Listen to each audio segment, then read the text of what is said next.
ፈሳሽ ሳሙና በሊትር ከ10 እስከ 15 ብር ነው ትርፍ ያለው። እነዚህ ባለ 5 ሊትር ጀሪካዎች ናቸው። ጀሪካዎቹም ክዳኖቹ ጭምር ተማሪው እኛ ጋር ሰልጥኖ ሲወጣ የሚያገኘው አምርቶ ወደ ገበያ ለማውጣት የሚያስፈልገው ማቴሪያል በሙሉ። ቢዝነሱ አዋጭ ነው ወይስ አይደለም? ፈሳሽ ሳሙና ዲማንድ አለ። በዛ ላይ በጣም ተወዳዳሪ የበዛበት የስራ ዘርፍ ነው። ጥራት ያለው ሳሙና አካባቢውን ታሳቢ ያደረገ ኮስት ሚኒማይዝ ያደረገ ይዞ ከገባ ዲማንድ አለና ማርኬቱ አለ። አነስተኛ ይህንን ቢዝነስ መጀመር ለሚፈልግ ሰው ከስንት ብር ጀምሮ ማግኘት ይችላሉ? ማሽኑን ብቻ? ማሽኑ 90 ሺህ ብር ነው። ስለዚህ አብሮ ነው የሚወስደው ሁሉንም። ባለ 90 ሺህ ሲወስድ ማሽን ብቻ ነው የሚከፍለው። የስልጠና ነፃ ያገኛል። ሰውየው ማሽነሪ ከኛ ከሆነ የወሰደውና ግብአት ከኛ ከገዛ ምርቱን በራሱ መንገድ እንዲሸጥ የመጀመሪያው ምክራችን ነው። ካልሆነ ግን እኛ ምርቱን መቀበልና መሸጥ እንችላለን። ፈሳሽ ሳሙና የልብስ፣ የእቃ፣ የእጅ በረኪና፣ ማንኛውም ሊኪውድ ነገር መስራት ይችላል። ሰዎች አሽገው ምርታቸውን ሲወጡ ይህን ህትመት ጭምር እኛ ጋር በነፃ ስልጠና ይወስዳሉ።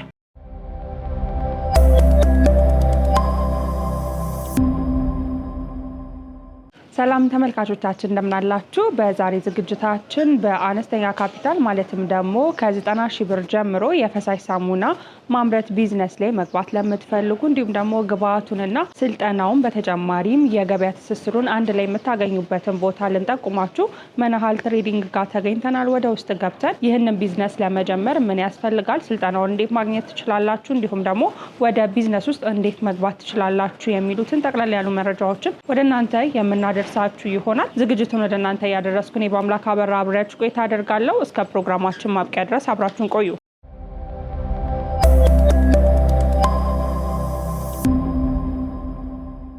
ሰላም እንደምን አለ? ሰላም እንዴት ነሽ? እንግዲህ ዛሬ በድጋሚ ነው የተገናኘነው። ከዚህ በፊት ስለምትሰጡት አገልግሎቶች፣ ስለ ስልጠናው እንዲሁም ደግሞ ስለ አፕሊኬሽኑ ጠቅላላ ያሉ መረጃዎችን ለተመልካች አድርሰን ነበር። ዛሬ ደግሞ አንድ ማሽን ለቢዝነስ የሚገለገሉበትም ማለትም ደግሞ የፈሳሽ ሳሙና ማምረቻ ማሽን ምን ይመስላል፣ ተግባሩ፣ ዋጋው እንዲሁም ደግሞ ሰዎች እንዴት በዛ ስራ ውጤታማ መሆን ይችላል የሚለውን ቆይታ ለማድረግ ነው ካንተ ጋር የተገናኘ ነው። በቅድሚያ ግን ስምህን እናስታውስና ወደ ዛሬ ጉዳያችን እንገባለን። መልካም፣ እንኳን እንደመጣችሁ። ስሜ መሐመድ ብሬ ይባላለሁ። የመናሃል ስራ አስኪያጅ ነኝ። ስለ ማሽኖች ስናወራ ፈሳሽ ሳሙና ማሽን በጣም ብዙ አይነቶች ናቸው። በአይነትም በጥራት የሚለያያሉ እና እንደየሰው ካፓሲቲ እኛ ከ300 ሊትር ነው ሚኒመም የምንነሳው እስከ 2000 አሴፍ ፋብሪካ መሄድም የሚችል ነው። በጣም ጥሩ። እንግዲህ ያው መናሃል ጋር ሲመጣ ብዙ አይነት ኢንፎርሜሽኖችን ብዙ አይነት ስራዎችን በአንድ ላይ ማግኘት እንደሚችሉ ከዚህ በፊት በነበረን ቪዲዮ ቆይታ አድርገን ነበር። ነገር ግን እንደ አዲስ ይህንን ቪዲዮ የሚመለከቱ ካሉ መናሃል ምን አይነት ስራዎችን በአጠቃላይ ይሰራል የሚለውን እናስታውስ እስቲ። መልካም። መናሃል አጠቃላይ የሚሰራው በ3 ካታጎሪ ላይ ነው። በአኒማል ፊልድ፣ በዲተርጀንት እና በፕላስቲክ ዘርፍ ላይ ነው የምንሰራው። ማሽንም ስልጠናም አቅርቦት እንግዲህ የፈሳሽ ሳሙና ከምታሰለጥኑት እንዲሁም ደግሞ ከምትሰጡት የስራ ዘርፎች መካከል አንዱ ነው እና እስቲ አጠቃላይ ስለ ቢዝነሱ እናንሳ። ምን ይመስላል? ውጭ ላይ ያለው የገበያ ሂደቱ ምን ይመስላል? ተቀባይነቱ የሚለውን ብናነሳ ደስ ይለኛል። ፈሳሽ ሳሙና ዲማንድ አለ። በዛ ላይ በጣም ተወዳዳሪ የበዛበት የስራ ዘርፍ ነው። ግን በጥራትና በኳሊቲ ከተገባ ማሸነፍ ይቻላል እንጂ ስቲል ከቤት ጀምሮ እስከ ፋብሪኬሽን ያሉ ስራዎች አሉ። ሰው ግን ጥራት ያለው ሳሙና አካባቢውን ታሳቢ ያደረገ ኮስት ሚኒማይዝ ያደረገ ይዞ ከገባ ዲማንድ አለና ማርኬቱ አለ። በዛ ላይ እቃዎቹ አቅርቦቱ፣ ኬሚካሉ፣ ፓኬጅ እቃዎችን በቀላሉ የሚገኙ ናቸው። እንደ ሌሎቹ ስራዎች አስቸጋሪ ስላልሆነ በጣም ኢዚ ነው እሱ። በጣም ጥሩ። እንግዲህ ስገልጽልኝ ከ300 ሊትር ጀምሮ እናቀርባለን እስከ ትላልቅ ድረስ እያልከኝ ነበርና ምናልባት 300 ሊትር እና ከዛ በላይ ሊያመርትልን የሚችለው በሰዓት ነው ወይስ በቀን? በአንድ ባች ነው የሚያመርቱት። አንድ ባች ማለት ኬሚካል ሪያክሽን 24 ሰዓት መቆየት አለበት ስለሚል ኬሚስትሪው ዞሮ ዞሮ አንድ ቀን ማለት ነው እንጂ ማሽኑ የመስራት አቅሙ 30 ደቂቃ እንደየ ፎርሙሌሽናችን ነው። የሆነን ኬሚካል ከሆነ ኬሚካል ጨምረን ታይም አለን የምናዋህድበት። ቢበዛ 1 ሰዓት ነው። እኛ ጋር ተማሪዎች አሁን የሚሰሩትም ፕሮዳክሽን ተማሪዎች ናቸው የሰሩት እና በ30 ደቂቃ በ1 ሰዓት ነው የሚሰራው። ግን ማሽኑን ላይ ያሉ ፕሮዳክሽን ጨርሶ መልሶ ለመስራት ያው 1 ቀን ሊሆን ይችላል። ሪያክሽን አድርጎ ማለቅ አለበት፣ መቀዳት አለበት፣ መታሸግ አለበት እና ያው በ1 ቀን ብንለው በ1 ባች ነው የሚባለው። 1 ባች ማለት ግን ያው ማሽኑ እስካልጨረሰ ውስጥ ያለውን ደግመን ስለማንሰራበት 1 ቀን ምን ያስማማናል። በጣም ጥሩ። ምናልባት አሁን የምንገኘው ስልጠና የሚሰጥበት ወይንም ደግሞ የተግባር ስልጠና ተማሪዎች የሚያዩበት ነው እና ምናልባት እንዳጠቃላይ ከአንተ አንደበት ምን አይነት ስራዎች ነው ተማሪዎች እዚህ ማከናወን የሚችሉት?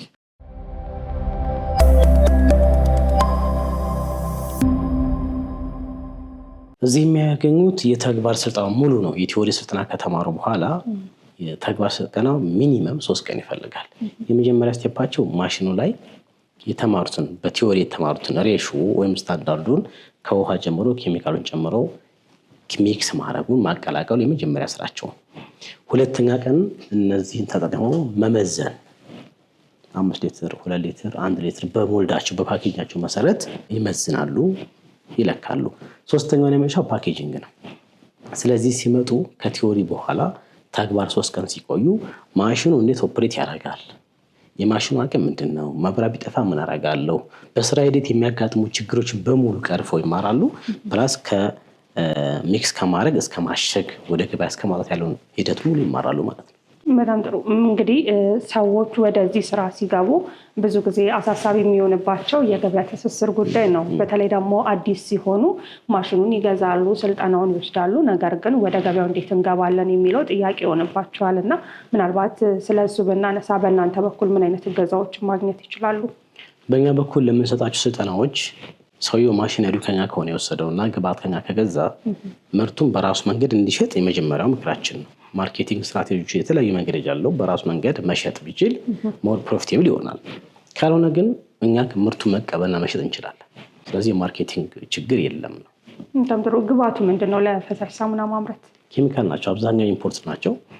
የተወሰኑ ሀገር ውስጥ አሉ። ግን ብዙ ጊዜ እንደየፎርሙላችን እንደ ሬሻችን የምንወስደው አሲድ ቤዝ ሊሆን ይችላል የምንጠቀመው። ከሀገር ውጭ ይመጣሉ፣ ይወስጥም አሉ እና አብዛኛው ኢምፖርተሮች ናቸው። ከዱባይ እና ከቻይና የሚመጡ ግብአቶች ናቸው።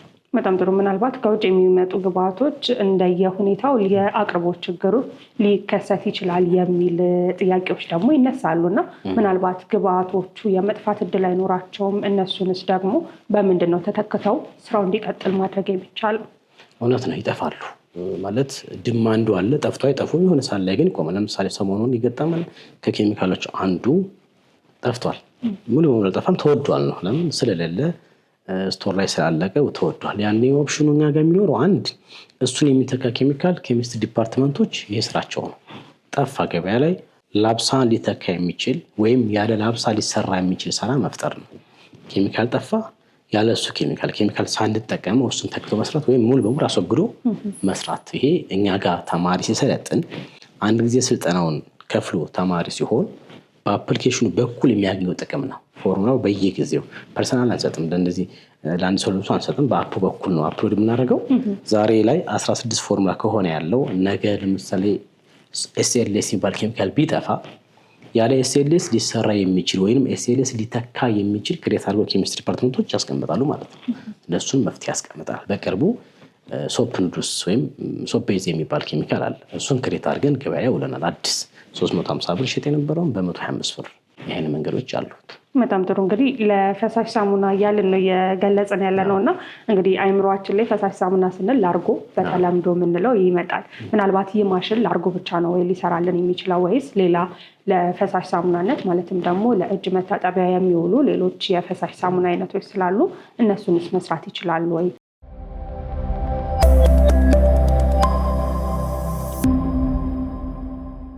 ፈሳሽ ሳሙና የልብስ፣ የእቃ፣ የእጅ፣ በረኪና፣ ሻምፑ ማንኛውም ሊኪውድ ነገር መስራት ይችላል።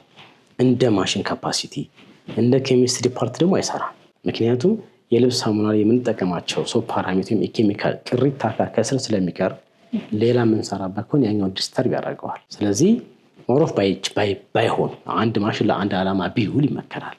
እንደው ሌላውን ቴዎሎጂካሊ ቢጫ ሳሙና ሰራን ብለን ብናስብ ማሽኑ ላይ ነጭ ማሻት አንችልም መልሰን፣ ወይንም በሰራን ቁጥር ማጠብ ያለብን። ስናጥብ ከላይ ፈተን ብዙ እንትን አለ ውስብስብ ነገር አለው።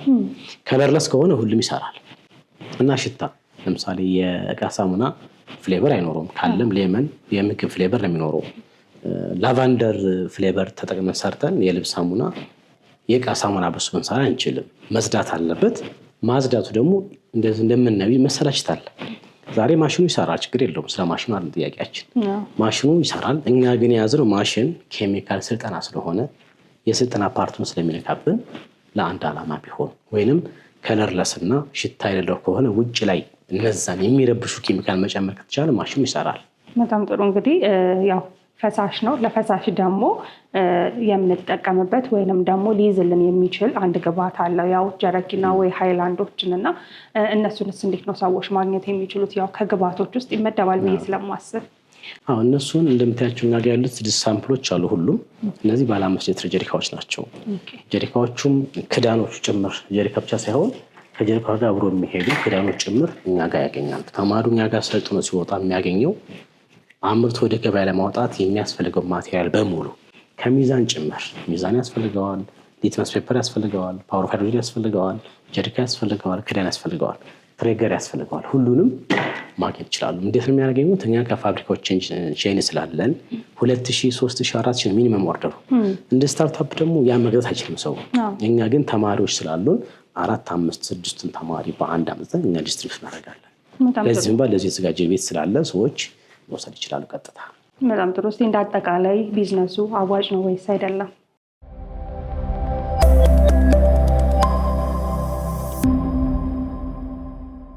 ፈሳሽ ሳሙና በሊትር ከ10 እስከ 15 ብር ነው ትርፍ ያለው። ያ ማለት ግን በቀን ሰዎች ስንት ሽጦ ይውላል የሚለውን ለባለቤት ነው የምንተወው።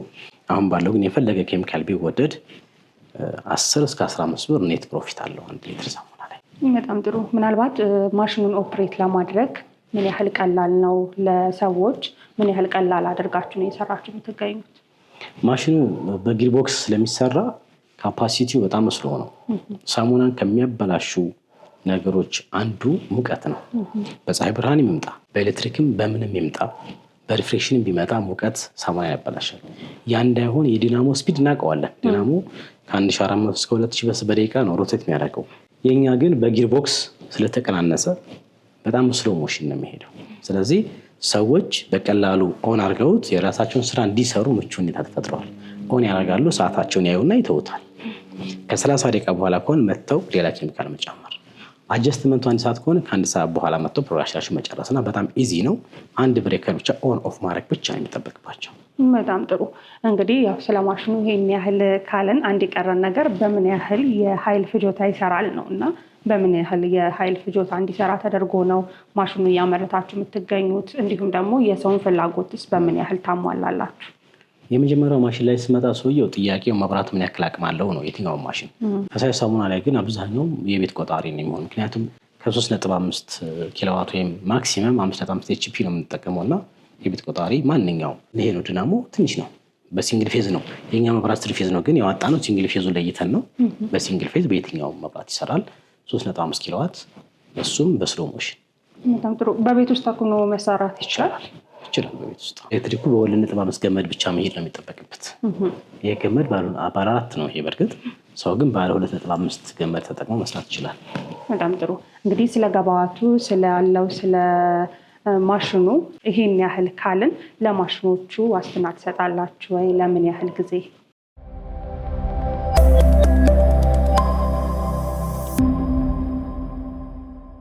አለን። ከዛ በፊት አንድ ነገር ጨምርና ምንድነው እኛ ጋር የሚያገኙት ሰዎች ከቦትሎች ጀሪካዎች ተጨማሪ ብራንዲንግ አለን። ሰዎች አሽገው ምርታቸውን ሲወጡ ይሄን ህትመት ጭምር እኛ ጋር በነፃ ስልጠና ይወስዳሉ። ያ ማለት ሰው የራሱን ስም ሚስተር ኤ ከሆነ ሚስተር ኤ በራሱ ብራንድ ሰርቶ እንዲወጣ፣ ይህም የብራንዲንጉ የፕሪንቲንግ የህትመት ስልጠና በነፃ እንሰጣለን። በዚሁ አጋጣሚ ሌላው ማሽኖች ዋጋ እና ዋስትና 2 አይነት ዋስትናዎች አሉ። የመጀመሪያው ዋራንቲ ነው። ዋራንቲ ማለት የሚታወቅ ሜንቴናንስ ማለት ነው። ዋራንቲ ለ1 ዓመት ነው።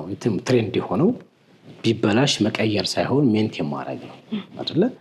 የሆነ ነገር ተበላሽ፣ ለምሳሌ ክፍለ ሀገር ቢሆን እውነታውን ከተነጋገርን ሂዶ ሜንቴን አይደረግም። እዛ ላለ ኦፕሬተር ክፍያ ይከፍላል፣ ሶልቭ ያደርጋል ወይ ብር ይሰጣል ነው። 2 አይነት ማሽን አሰራር አለ። ስታንዳርድ እና ነን ስታንዳርድ የምንላቸው አሉ። ለምሳሌ ባለ 500 ሊትር ብንወስድ ስታንዳርድ ከሆነ 150 ሺህ ብር ነው የምንሰራው እኛ። ምን ማለት ነው?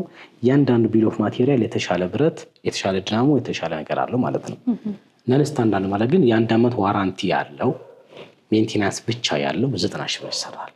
ይሄ በማሽን ስሌት የለም የሚባል ነገር የለም። 100 ሺህ ብር ክፍያ ይሰራልሻል፣ 400 ክፍያ ይሰራልሻል። ለምን? ቢል ኦፍ ማቴሪያላችን ነው ማተር የሚያደርግብን። የምንጠቀመው የብረት ቲክነስ፣ የምንጠቀመው ዲናሞ፣ የምንጠቀመው ሌሎች ማሽን ፓርቶች። አሁን ይህን በዲናሞ በስራው ይቀላል፣ ግን ሳሙና ይበላሻል። ቅድም እንዳልኩሽ በዲናሞ ከሆነ በጣም በስፒድ ነው የሚሽከረከረው፣ ሳሙና ይበላሻል። በዲናሞ የሰራ ነውና በጊርቦክስ የሰራ ነው እኩል አይደለም ዋጋውና ዋራንቲ በተመለከተ የ1 ዓመት ዋራንቲ ሁሉም አላቸው። ስታንዳርድ የሚሆኑ እነ ስታንዳርድ ያ ማለት የሜንቴናንስ በዋራንቲ ሊስታችን ውስጥ የተዘረዘሩ ችግር ካጋጠሙት እነሱን ሶልቭ የምናደርግበት መንገድ ማለት ነው። ይሄኛው ግን ስታንዳርድ ማለት ከመደበኛው የተወሰነ ጭማሪ ተጨምሮ የሚሰራው ስራ ማሽኑን እስከ መመለስ ይደርሳል። ይሄ ማለት ባለ 500 ሊትር ሰው ገዝቶ ገበያው ጥሩ ሆነለትና ባለ 1000 መግዛት ቢፈልግ ያን ያመጣውና የብሯን ኢንተርቫል ብቻ ይከፍላል። ያ ማለት ይሄ 170 ሺህ ቢሆን ይሄ 150 ሺህ ቢሆን 20 ሺህ ልዩነት አለው። ያን ልዩነት ይከፍልና ማሽኑን መልሶት ይወስደዋል። ይሄኛው ሜንቴን አድርገን በዋስትና መሰረት ሌላ ነገር እናደርገዋለን ማለት ነው። በጣም ጥሩ። ምናልባት የመለዋወጫ ነገር ሊነሳ ይችላል እና ረጅም ጊዜ ያው ማሽን ብቻ ሳይሆን ሌሎች ነገሮችን በተደጋጋሚ ስንጠቀምባቸው የሆነ ነገራቸው የመጉደል ወይም ደግሞ የመበላሸት ነገሮች ይኖሩታል ብዬ አስባለሁ። እኔ በግሌ ምናልባት መለዋወጫ እንደ ልብ ይገኛሉ?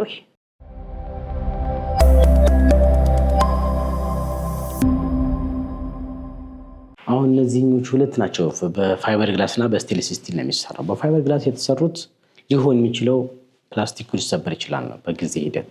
እሱም ከላይ አላይመንት አጀስትመንቱ ሚክሰሩ ከሳተና ሮቴት ሲያደርግ ከመታው የመሰበር ባህሪ አለው። ያኔ ፋይበር ግላስ የትም ስለሚሸጥ መለዋወጫ አለው።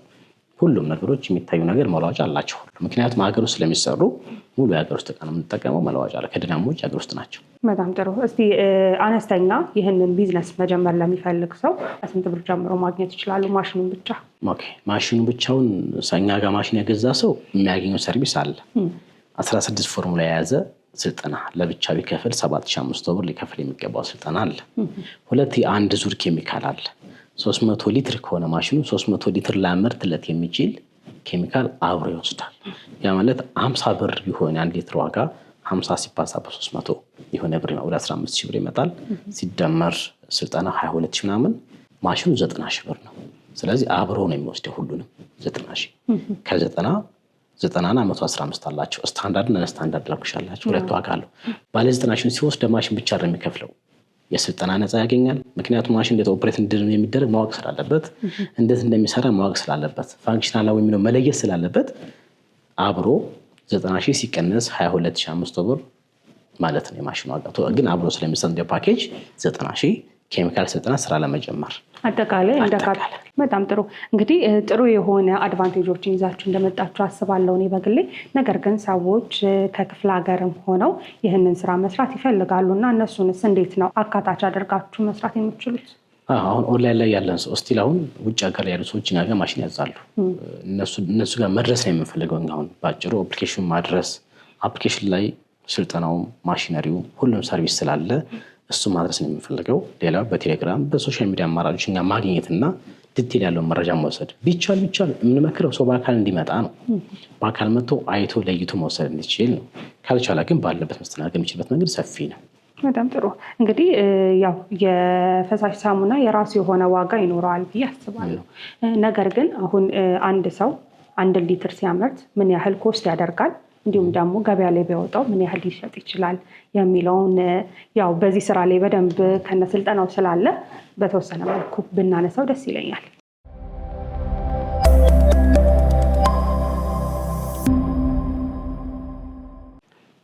እሱ እንትን ነው ከፍ ዝቅ ይላል። አሁን ባለው ትሬንድ ዛሬ በኬሚካል መሸጫ ዋጋ ከ32 ብር እስከ 75 ብር ይወጣል። ይህ ምን ማለት ነው?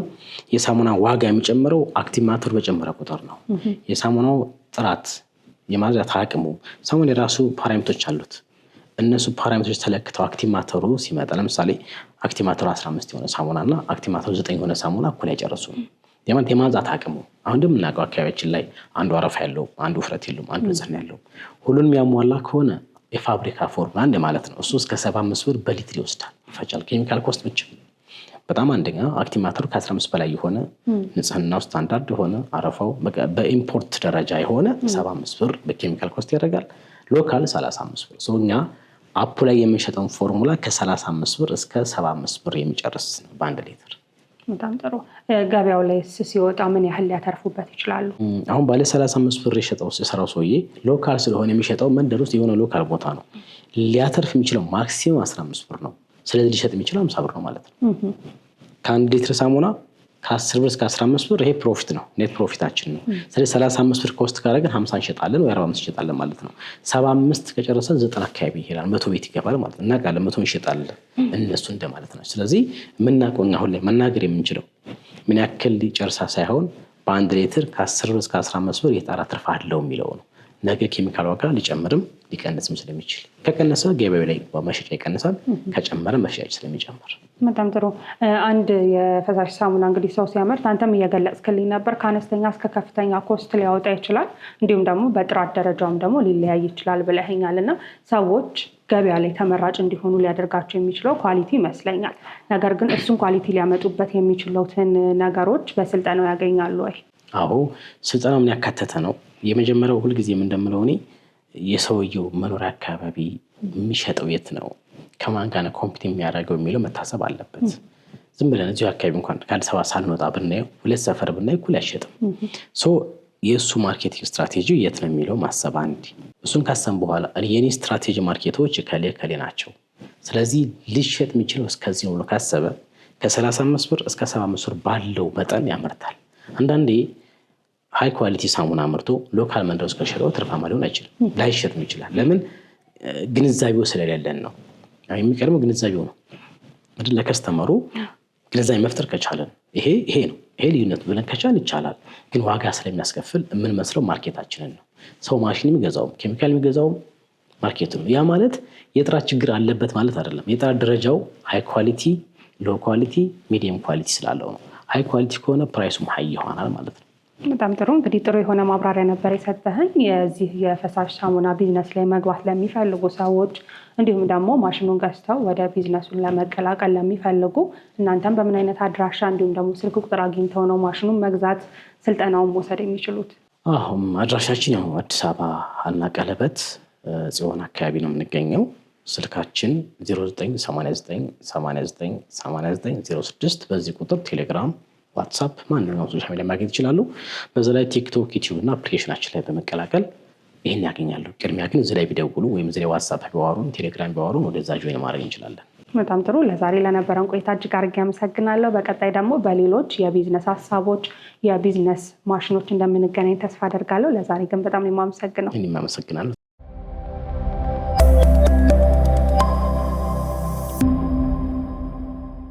ክቡራትና ክቡራን ተመልካቾቻችን በዛሬ ዝግጅታችን የፈሳሽ ሳሙና ቢዝነስ ላይ መሰማራት ለምትፈልጉ ማሽኑን ከየት ማግኘት ትችላላችሁ፣ በምን ያህል ካፒታል ይህንን ቢዝነስ መጀመር ትችላላችሁ የሚለውንና ስልጠናውን በአጠቃላይ ምን እንደሚመስል ወደ እናንተ አድርሰናችሁ ነበረ። ይህንን ስራ ለመስራት ስልጠናውን ለመውሰድና ማሽኖችን መግዛት የምትፈልጉ ተመልካቾቻችን ከስር በምናስቀምጠው አድራሻ በመገኘት ወይንም ደግሞ በስልክ ቁጥር በመደወል ማሽኖቹን መግዛትና ወደ ቢዝነሱ መቀላቀል ትችላላችሁ። በቀጣይ በሌሎች ፕሮግራሞች እስከምንገናኝ ድረስ ሰናይ ጊዜን ተመኘን።